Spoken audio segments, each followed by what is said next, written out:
Perde a gravação não. Vai acompanhando aí. Senão eu tomo o pincel de volta.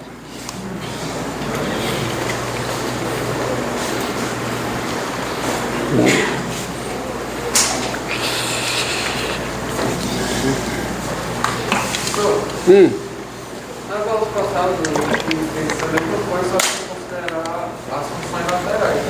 Mas eu não preciso porque a expressão que define a função de um lado é igual à expressão que define a função do outro. E aí eu uso aquela proposição que diz que se duas funções coincidem numa vizinhança aberta e estrita de um ponto, e uma delas tem limite, a outra também tem, os limites são iguais. Aí, entendeu? Então eu não preciso, nesse caso, porque a função que dá identidade ela é a mesma de um lado e do outro. Claro que vale a propriedade, mas eu não preciso invocar esta propriedade aqui. Eu preciso invocá-la com certeza quando as expressões que definem a função são expressões distintas de um lado para o outro. Entendido aí? Tá? Senão eu ia ficar todo o tempo usando isso, não preciso, porque tem uma proposição anterior. Você entendeu? Mas o que a gente usava também com lateral você. Não, mas eu não usava. Não, eu não usava. Não, mas ali, tá certo? Ali eu usei, não era bem observado. Só que ali eu usei para mostrar que não existia um limite. Eu não precisava disso. Porque não existia o limite. Porque a proposição que eu usei lá foi: se duas funções coincidem num conjunto A, e esse conjunto A tem um ponto de acumulação, as duas funções tendo limite nesse ponto, os limites são iguais. É isso que eu usei. E eu não precisei na aula passada, em um momento, você vê com essas duas proposições que foram da outra aula, eu não preciso invocar limite lateral para concluir a não existência do limite, desde que eu tenha posse dessas duas proposições. Eu tenho. Agora aqui, tá certo? Para garantir a existência, eu preciso dos limites laterais. Só que os limites laterais também me dão a não existência, por causa desta proposição que está aqui. Mas eu não precisava desta proposição lá, porque eu tinha uma outra para usar. Ok? Está entendido?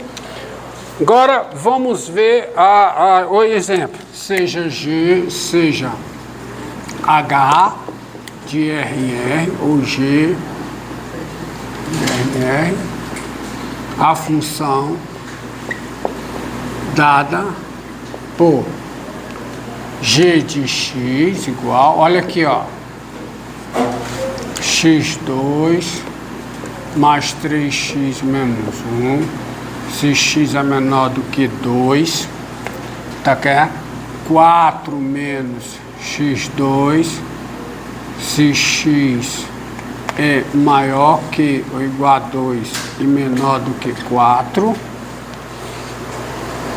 tá certo? Tá? E 1 mais 3x, se x é maior que ou igual a 4. Pronto, tá aí. Função definida por partes em 3 regiões do domínio. No intervalo menos infinito 2, ela é uma função polinomial. No intervalo 2, 4, fechado no 2, ela é outra função polinomial. E no intervalo 1 mais 3x, ela é... Aonde é que tem problema de continuidade? Se tiver, aonde é o problema de continuidade aparecerá? Nos divisores de águas do domínio da função. 2 e 4.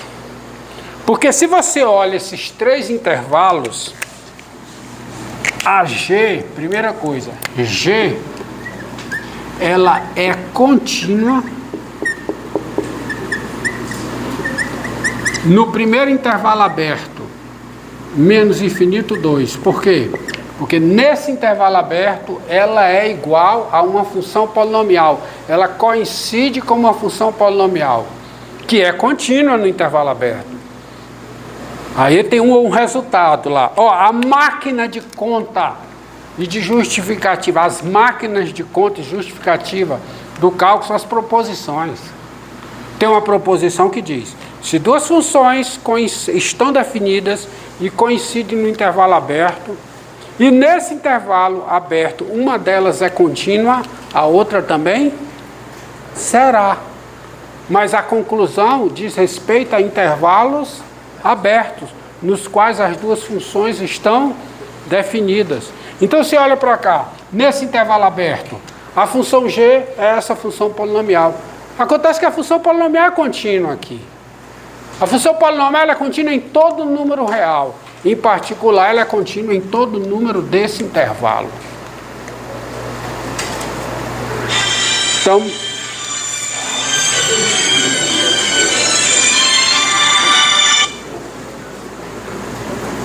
desculpa. Então, G é contínuo aqui. Pela mesma razão, a G é contínua onde? No intervalo 2, 4 aberto. No 2, 4 no 2 fechado, eu não sei se ela é contínua, não. Ela é contínua no 2, 4 aberto. No 2, 4 aberto ela é contínua. Isso eu garanto. Porque as duas coincidem nesse intervalo. As duas coincidem nesse intervalo. A G e essa função polinomial. E a função polinomial é contínua em toda a reta. Em particular, é contínua aqui. E a G também é contínua. É contínua aonde? No intervalo aberto 4 mais infinito. Por quê? Porque no intervalo aberto 4 mais infinito, ela é igual a essa outra função polinomial, que é contínua. Então a G é contínua. Agora, e no 2 e no 4?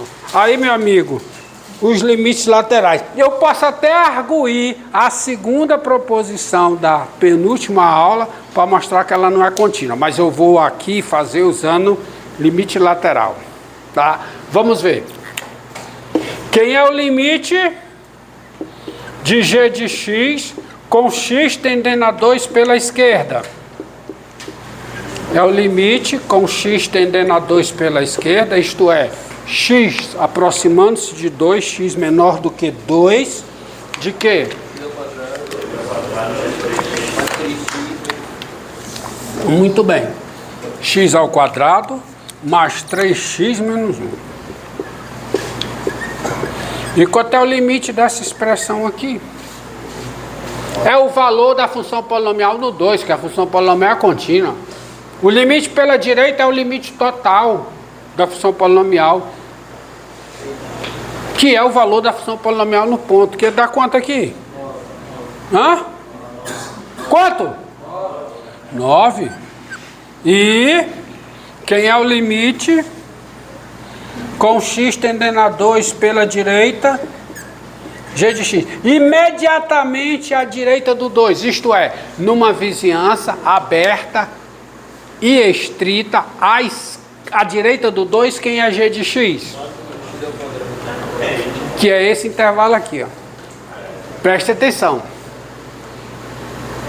Aí é que entra a proposição. Se duas funções coincidem em alguma vizinhança aberta, estrita e à direita de P, e uma delas tem limite pela direita em P, a outra também terá, os limites são iguais. Isso está enunciado lá nas notas. Vocês precisam tá na descrição, do vídeo, tá lá as notas. Por sinal, pessoal, assinem, né? Assine o canal para o canal ficar legal. Quem é que diz isso? Quem é?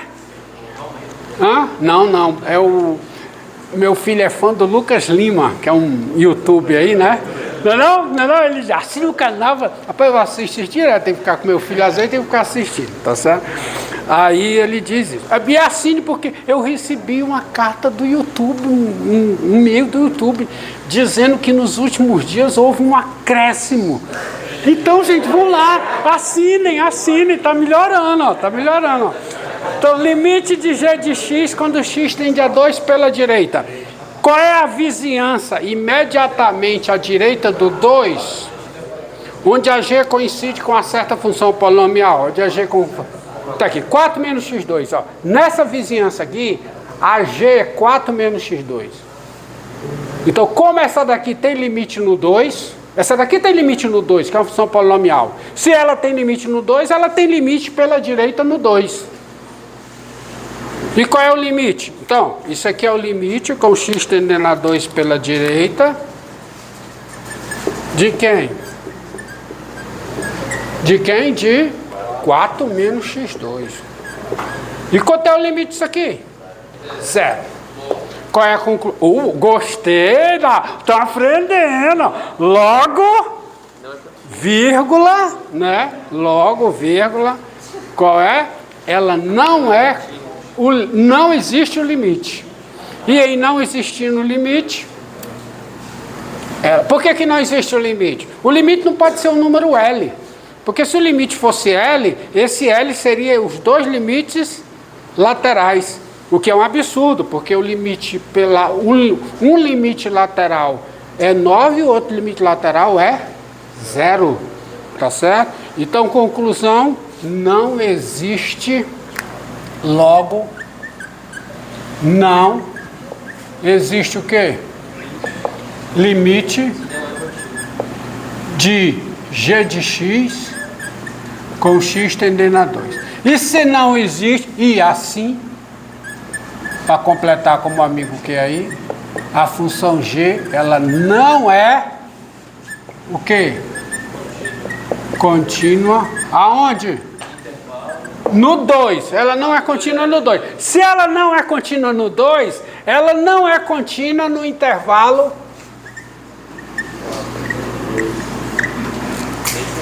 Porque para ela ser contínua aqui, ela precisa... Quando é que uma função é contínua num conjunto? Quando ela é contínua em todos os elementos do conjunto. Por quê? Porque é uma definição. É a terminologia que se usa. Para todos terem o mesmo entendimento como se falar de continuidade de uma função no conjunto. Isso é regido por uma definição. Então ela não é contínua aqui, porque no 2 ela não é contínua. O que vale é aqui, ó, tá vendo? Ó, eis a força da proposição que diz: se duas funções coincidem num intervalo que é aberto, e uma delas é contínua nesse intervalo, necessariamente a outra é contínua nesse intervalo.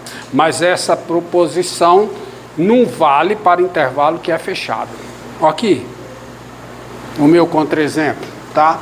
Agora, e o outro? O outro divisor de águas, como é que fica? Como é que fica o outro divisor de águas? Limite de g de x com x tendendo a 4 por valores maiores do que 4. Isso aqui é o limite. Menores, para ficar mal organizado, né? Mas menor que 4. É o limite com x tendendo a 4 pela esquerda de quem? Ó. Cadê? Aqui. 4 menos x ao quadrado. Que é quanto? Menos 12. E limite com x tendendo a 4. Direita.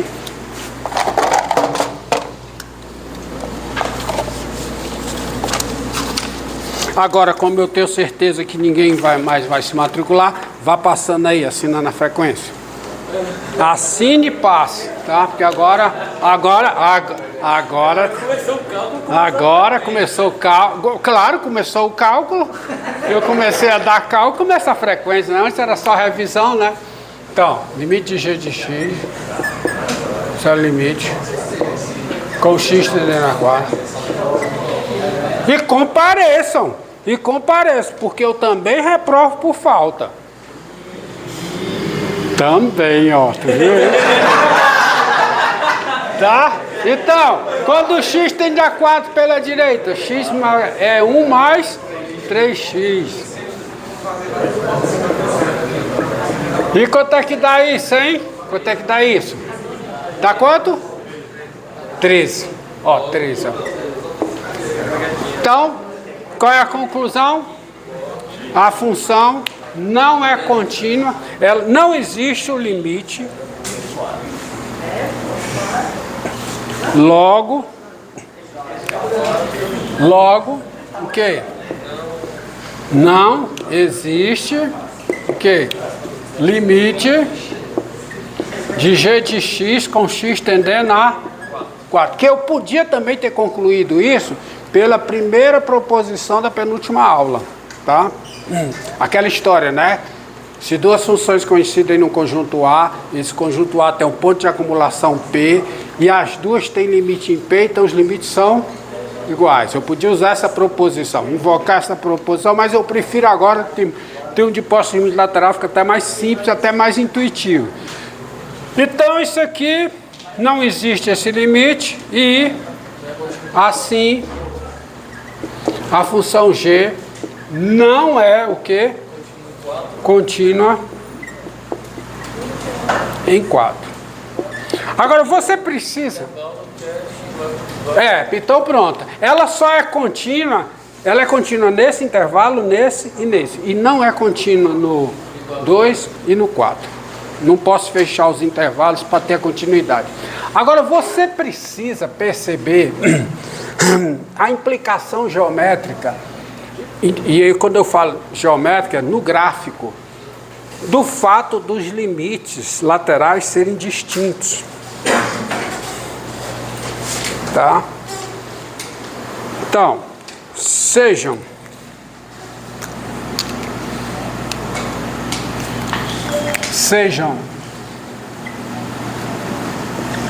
f uma função,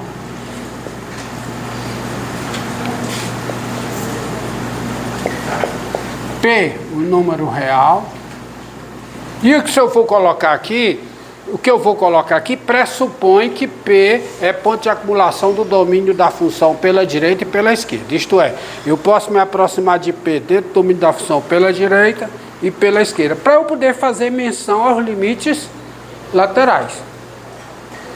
Claro, olha, eu só posso especular limite de f de x com x tendendo a P pela direita se eu puder me aproximar de x por valores maiores do que P dentro do domínio da função. A mesma coisa pelo outro lado, tá?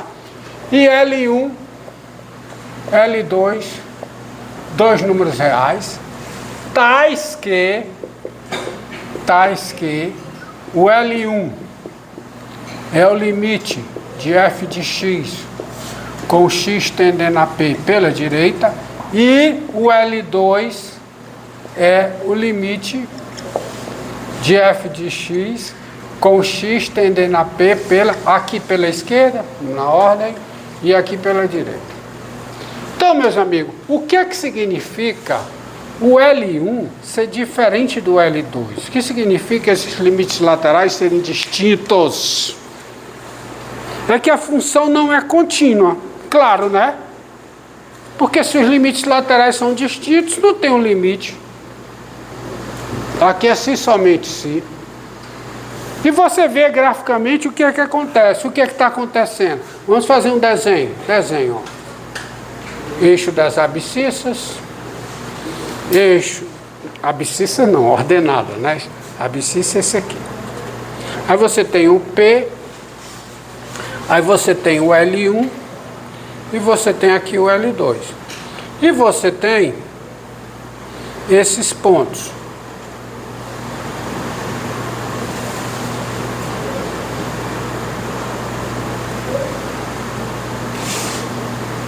Ó. Aí você pega aqui. Pega aqui o X. Pega aqui X. Está aqui o valor, digamos, f de x, preto. O que significa limite de f de x com x tendendo a P pela esquerda, seu L1? Significa que os pontos do gráfico da função, tá? A função pode ter, né? Ela pode vir aqui, mas significa que quando ela chega aqui, vai para onde? Para cá. É esse o significado. Limite de f de x com x tendendo a P pela esquerda, seu L1. E o que significa o limite de f de x com x tendendo a p? Pela direita, seu L2. Está aqui o U. Digamos, está aqui o f de U. Ora, se o limite de f de U com U tendendo a p pela direita é o L2, com isso eu tenho o quê? Eu tenho que os pontos do gráfico da função vão para onde? Vão para cá. Porque o f de U, esse segmento, vai para onde? Vai para esse. Não é? E aí a função, o seu gráfico tem o quê? No ponto P? Uma quebra, um salto. Um salto. Tá? Um salto. Se o L1 for igual a L2, se o L1 for igual a L2, o que acontece? Se o L1 for igual a L2,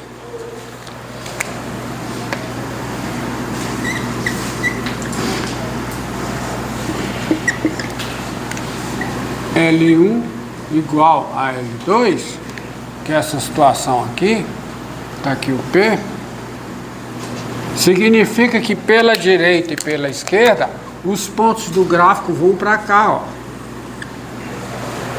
E mesmo assim a função pode não ser contínua, porque se isso acontece, se o L1 é igual a L2, a única conclusão que eu tenho é que existe limite de f de x com x tendendo a p. Agora, para a função ser contínua, isso não basta. É preciso que p pertença ao domínio da função e que esse limite seja igual a f de p. Tá certo? Aí, se isso aqui acontecer, aí é beleza. Se isso acontecer, a função, só se isso acontecer, a função é contínua em P. Aí não tem quebra, o gráfico, ó. O fato é o seguinte, pessoal. Qual é a implicação em termos de gráfico de uma função que é contínua? Ela é contínua em todos os pontos do seu domínio. Significa que ao longo de intervalos contidos no domínio da função, o seu gráfico é um arame. É um arame. Ah, não é ao longo do domínio todo. Não é ao longo do domínio todo que o gráfico é um arame, não. Porque se você pegar a função f de x igual a 1 sobre x, essa função é uma função contínua, não é? É uma função racional. Mas o seu gráfico são dois arames. Um arame ao longo do intervalo dos números positivos e um arame ao longo do intervalo dos números negativos. Então perceba bem, o gráfico de uma função que é contínua é um arame ao longo de todo o intervalo contido no domínio da função. Arame, não tem quebra, tá? É uma coisa, por isso é que se usa a expressão, é um contínuo. Você anda nele, em cima dele, sem medo de ter um salto, que é chamado uma quebra de continuidade. Quanto tempo? Outro. Tá certo? 3.